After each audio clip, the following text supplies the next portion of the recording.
Olá, velejantes!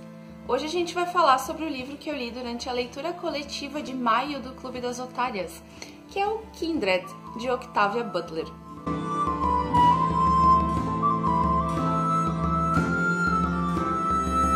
Se você é novo por aqui, saiba que eu e mais 3 amigas booktubers organizamos leituras coletivas.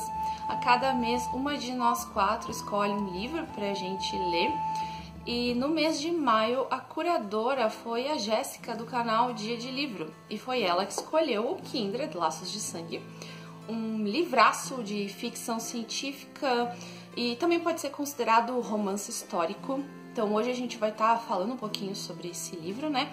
Mas eu já vou convidar você que por acaso já leu esse livro ou que não leu, mas não se importa com spoilers, para participar da nossa live de encerramento da leitura coletiva. Vai ser sábado agora, dia 29, às 19 horas, no canal Dia de Livro, no canal da curadora do mês. E eu vou deixar o link do canal dela aqui na descrição, assim como os links dos canais das outras participantes, né, do Clube das Otárias, as outras organizadoras da leitura coletiva, que vão estar na live junto comigo e com a Jéssica, que são a outra Jéssica do canal Livros Meus Mimos e a Carol do canal Cantinho da Causti. Então conheçam o canal das meninas. E na live, sábado, a gente também vai anunciar qual vai ser a leitura de junho. Em junho, a curadora serei eu. Então, eu escolhi um livro pra gente ler juntos, né? E sábado eu vou anunciar. Pra quem não participar da live, eu vou anunciar aqui no vídeo normal do canal, na quinta da semana que vem também. Vamos então ao Kindred, Laços de Sangue. Mas antes eu queria falar um pouquinho, brevemente, sobre a autora Octavia Butler, a dama da ficção científica. A Octavia foi uma escritora negra norte-americana, ela já é falecida, e a Octavia ela se consagrou pelos seus livros de ficção científica. Porém, não eram simples histórias de ficção científica. Ela costumava inserir pautas como racismo e feminismo nos seus livros, o que é muito interessante, porque aborda esses assuntos importantes, faz o leitor pensar sobre esses assuntos, enquanto está lendo uma história muito bem escrita e desenvolvida. Pelo menos no Kindred é assim, né? Esse foi o meu primeiro contato com a autora, eu não li outros livros dela, então eu só posso falar sobre o Kindred, mas o Kindred é assim, é exatamente o que acontece. A gente vai aprender sobre o período da escravidão nos Estados Unidos, lendo uma história super elaborada e muito criativa. Bom, nesse livro, então, a gente vai acompanhar a história da Dana, que é uma mulher negra de 26 anos, que vive na Califórnia. O ano é 1976, afinal, esse livro foi escrito nos anos 70. A Dana, ela vive com o seu marido, Kevin, que é uma pessoa branca, e os dois são escritores. Bem no iniciozinho do livro, eles estão de mudança, né? Eles estão arrumando o apartamento novo e a Dana tá ali ajeitando os livros dela na estante e tá organizando. Durante esse processo ali que ela tá organizando as coisas dela, ela começa a ficar tonta e enjoada, ela não sabe o que tá acontecendo, mas tudo começa a sumir em torno dela. Então, a sala da casa dela some e ela vai parar em outro lugar. Ela percebe que ela tá na beira de uma floresta, né? Ela vê árvores, vê uma mata e vê um rio. Nesse rio, ela enxerga uma criança se afogando, um menininho ruivo gritando por ajuda. Ela entra no rio e consegue tirar o menino, né? Ela salva ele, essa criança ruiva, e a mãe dele, aparentemente a mãe dele, tá ali do lado gritando desesperada, mas quando a Dana sai do rio, ela começa a bater na Dana e começa uma confusão. A Dana só quer fazer respiração boca a boca, salvar a criança, e a mãe dele, furiosa, batendo na Dana, ela não entende nada. Ela consegue salvar a criança, mas aí chega o pai da criança e aponta uma espingarda na cara dela. Nisso ela fica apavorada e começa a ter de novo tontura, enjoo e começa a assumir aquele cenário e ela volta para a sala dela. O que o marido dela viu? Ela sumir num ponto e questão de segundos depois aparecer em outro ponto da sala, toda molhada, né, do rio que ela entrou para salvar o gurizinho. Aí o marido dela fica apavorado, não sabe o que aconteceu. Ela conta para ele onde ela esteve e eles ficam tentando entender aquilo, né? Eles até chegam a cogitar que pode ser alguma alucinação, mas ela tá toda molhada, então realmente ela entrou no rio, aquilo realmente aconteceu, mas ela não faz ideia de onde ela estava. Passa um tempinho curto e acontece de novo, a mesma tontura, o mesmo enjoo, só que dessa vez ela vai parar dentro de uma casa, aí ela vê um rapazinho ruivo também, muito parecido com aquele do rio, só que um pouco maior, já crescido, como se tivessem passado alguns anos. E esse rapazinho tá colocando fogo numa cortina, na verdade ele acho que colocou fogo sem querer, pelo que ela percebe ali, né, tá começando a pegar fogo, ela consegue apagar o fogo, salva ele, e dessa vez eles conseguem conversar, porque ele tá sozinho naquele cômodo, e enfim, resumindo a história, ela descobre que não está mais no seu estado na Califórnia, ela está em Maryland. E ela não está mais em 1976, ela está em 1815, período de pré-guerra civil americana, onde muitos estados lá nos Estados Unidos ainda eram escravagistas, incluindo Maryland, onde ela está, e a Dana é uma mulher negra. Acontece uma situação ali, ela acaba conseguindo retornar para casa dela, mas o problema é que não para por aí. Todas as vezes que o nome dele é Rufus, tá? Esqueci de mencionar.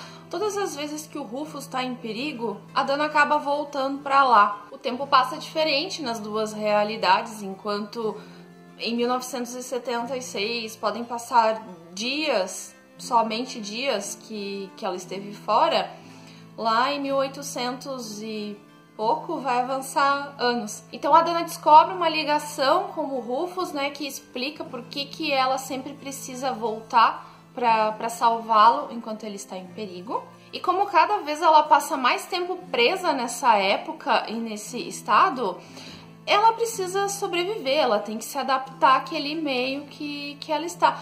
Como que a Dana sobrevive nessa realidade, se submetendo à escravidão.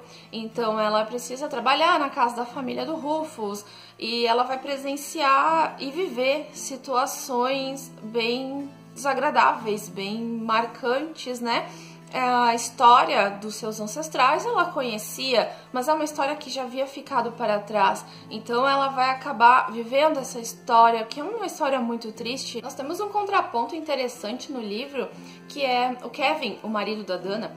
Como eu mencionei, ele é uma pessoa branca e ele serve pra gente entender a diferença da viagem no tempo, principalmente para uma época escravagista, de uma pessoa negra para uma pessoa branca, principalmente se for um homem branco, né? Uma pessoa branca, voltando no tempo, ela vai ficar curiosa, ela vai querer conhecer os outros locais, outras partes do seu país, como eram nessa época que ela está vivendo, e vai ser muito mais fácil para uma pessoa branca se adaptar.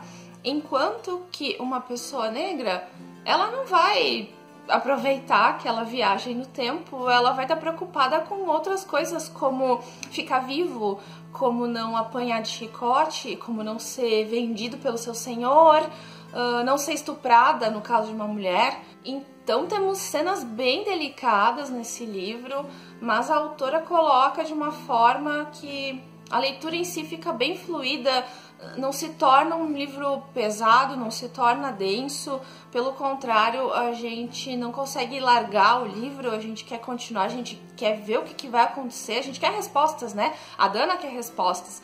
Então é muito interessante essa questão do Rufus, a relação da Dana com o Rufus, por exemplo, porque, como eu mencionei, a Dana tem uma ligação com ele e ela sempre volta para salvá-lo. Às vezes a Dana entra em conflitos sobre salvar ele ou não salvá-lo, mas ela precisa continuar salvando ele porque a vida de outras pessoas dependem disso. A escrita da autora é tão boa que logo na introdução do livro, no primeiro capítulo que a gente lê, já nos mostra o cenário que a Dana está, né? A gente já vê como é que ela ficou depois de tudo isso, mas isso não tira o interesse em querer saber como, em querer ler o que se sucede, né? Até chegar naquele ponto ali. E a gente vai ficar apavorado com algumas cenas, mesmo sabendo o que aconteceu com ela. Realmente é um livro que prende a atenção, é um livro fluido, e que joga uma realidade na cara do leitor. Afinal, a escravidão de pessoas negras não ocorreu somente nos Estados Unidos, ocorreu aqui no Brasil, inclusive. É um período horrível da nossa história que deixa marcas até hoje. Afinal, racismo existe e é uma coisa que precisa ser discutida, é uma coisa que precisa ser pensada. Por isso que eu como uma pessoa branca, achei esse livro muito necessário para ter empatia. Isso que é legal nos livros. Quando um personagem é legal e ele sofre alguma coisa, o leitor automaticamente vai ter empatia por aquele personagem, vai se colocar no lugar daquele personagem. E a autora nesse livro faz isso de forma magistral, por isso que eu recomendo muito essa leitura. Foi uma ótima leitura para mim, certo que vai entrar nas melhores leituras do meu ano de 2021. Queria mostrar um pouquinho da edição aqui. Esse livro é capa normal, tem uma edição em capa dura também, mas esse aqui é bem bonito também. A capa inclusive é emborrachada, é bem gostosa de pegar assim, eu gostei da textura. Essa edição vem com marcador também. Acho legal quando as editoras fazem isso, um marcador próprio do livro pra gente usar, né? A editora é a Morro Branco e achei bem bonita essa edição. Vou mostrar um pouquinho aqui por dentro. Aí, no início tem umas imagens aqui. No final tem uma foto da autora, acho legal mostrar também. E essa é a edição, muito legal. Se tiver ainda na Amazon disponível, eu vou deixar o link aqui na descrição, que eu comprei na Amazon, essa. Atrás do marcador tem uma frase que a Dana fala pro marido dela, que é bem real e bem impactante, né? Ela fala assim: Kevin, você não precisa bater nas pessoas para tratá-las com brutalidade. Se você gostou desse vídeo, deixa um joinha para eu saber. Se inscreva no canal se ainda não for inscrito para ter mais acesso a conteúdo sobre livros. Aqui eu falo sobre os mais diversos livros. E me conta aqui nos comentários se você já leu esse livro, o que você achou. Se você conhece outras obras da autora, o que você me indica ler a seguir. Porque eu gostei bastante do Kindred, então eu pretendo ler outras coisas da Octavia Butler. E nos vemos sábado para quem vai dar uma passadinha na nossa live e quinta-feira da semana que vem para quem não vai. Obrigada por assistirem até aqui e tchau!